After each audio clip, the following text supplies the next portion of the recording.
Taiwan যাতে নিজেদের আনুষ্ঠানিকভাবে স্বাধীন ঘোষণা করতে না পারে সে বিষয়ে অঞ্চলটির নেতাদের সতর্ক করেছিলেন মার্কিন প্রেসিডেন্ট ডোনাল্ড ট্রাম্প।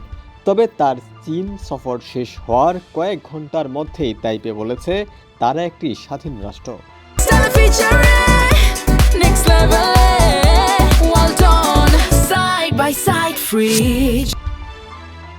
চীন তাইওয়ানকে নিজেদের অঞ্চল বলে দাবি করে। গত শুক্রবার বেইজিংয়ে 2 দিনের রাষ্ট্রীয় সফর শেষ করেন ট্রাম্প। সেখানে চীনা প্রেসিডেন্ট শি জিনপিং তাইওয়ানকে সমর্থন না দেওয়ার জন্য ট্রাম্পের উপর চাপ সৃষ্টি করেন। শনিবার তাইওয়ানের পররাষ্ট্র মন্ত্রণালয় এক বিবৃতিতে বলেছে, তাইওয়ান একটি সার্বভৌম ও স্বাধীন গণতান্ত্রিক রাষ্ট্র। এটি গণপ্রজাতন্ত্রী চীনের অধীনস্থ নয়।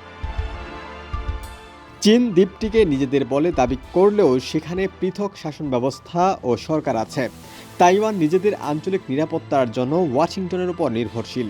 তাদের কাছে মার্কিন অস্ত্র বিক্রিও ওয়াশিংটনের নিরাপত্তা প্রতিশ্রুতির অংশ বলে বিবৃতিতে উল্লেখ করেছে পররাষ্ট্র মন্ত্রণালয়।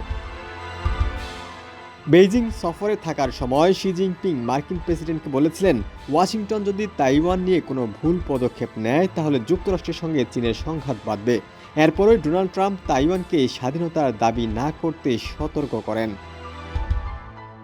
তাইওয়ানের বর্তমান প্রেসিডেন্ট লাই চিংতে মনে করেন, দ্বীপটি ইতিমধ্যেই একটি স্বাধীন রাষ্ট্র, তাই নতুন করে স্বাধীনতা ঘোষণার প্রয়োজন নেই। ডেস্ক রিপোর্ট, সমকাল।